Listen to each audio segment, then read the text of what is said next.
Well, Benson Njoroge has been working at Baden Powell's house-turned-museum for close to 2 decades. He's the main curator of the Baden Powell Museum, which, according to him, has a great story of its history. He articulately tells us these tales to visitors of Paxtu Museum, and today it was our turn. My name is Njoroge Benson.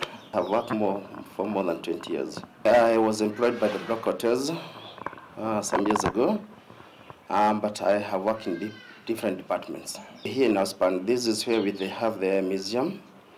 This room is the sitting room of the late Lord Baden Powell, the founder of the Boy Scouts.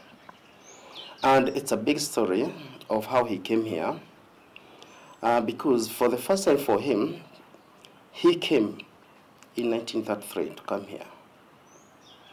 Through the invitation of the owner of the hotel, who was called Sabruk Eric Walker. He was a good friend to him. And on that side, that was his bedroom. And that's where he died on 8th January 1941 at the age of 84. On the other side, we used to have another door going to the guest room. But now those two rooms, they are guest room for the hotel. We have this one as a museum.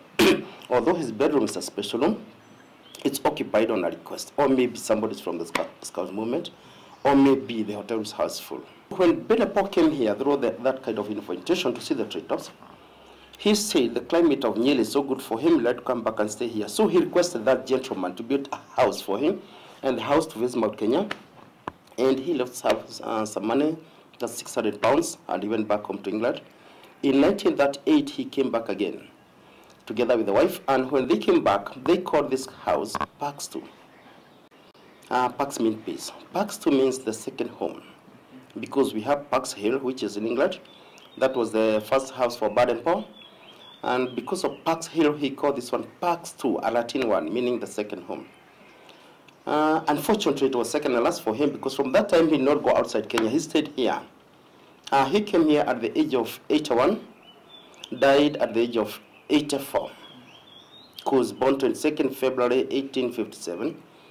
The wife born 22nd February 1889, so he was much older by 32 years. They got 3 kids. One boy, Peter, born 1913, died in South Africa in 1962. Second born, a girl, Heather, born 1914, and the last born, Betty, born 1917. So, after the death of the mother in 1977, the last born continued with the work of the mother as a chief girl guide until when she passed away in 1977. That's the time the wife of Baden Powell died. But she died in UK, but she was cremated, and the ash was brought here, so buried here in town together with the wife.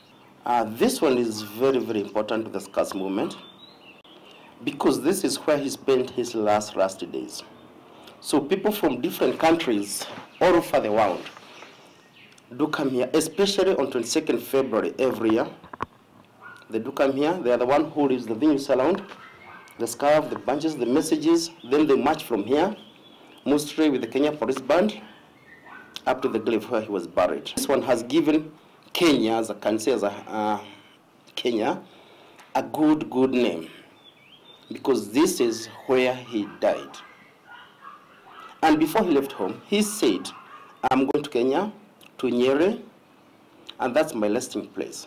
So he said bye-bye before he left. So those people from different countries, they normally want to come and see Nyeri, and again, where he died, and why he liked that place. Because he has traveled in many places all over the world, but why? Specifically, he chose Nyeri to be a resting home. And there are so many people who know Nyeri. They are Kenyans.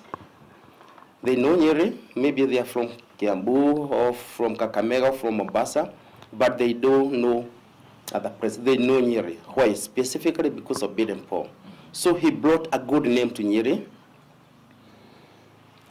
So we can say he was a good ambassador.